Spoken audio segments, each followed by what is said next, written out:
കപ്പ എങ്ങനെ കേടാകാതെ സൂക്ഷിക്കാമെന്ന് നോക്കാം. ഇതിന് വേണ്ടുന്നത് ഒരു പ്ലാസ്റ്റിക് കവറും ബക്കറ്റിൽ കുറച്ച് വെള്ളവുമാണ്.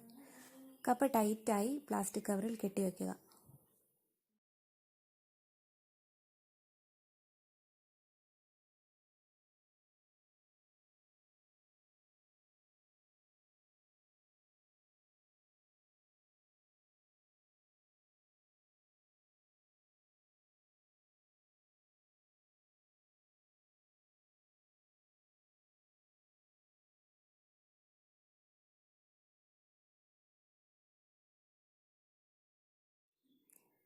ഇത് ബക്കറ്റിലെടുത്ത വെള്ളത്തിൽ ഇറക്കി വയ്ക്കുക.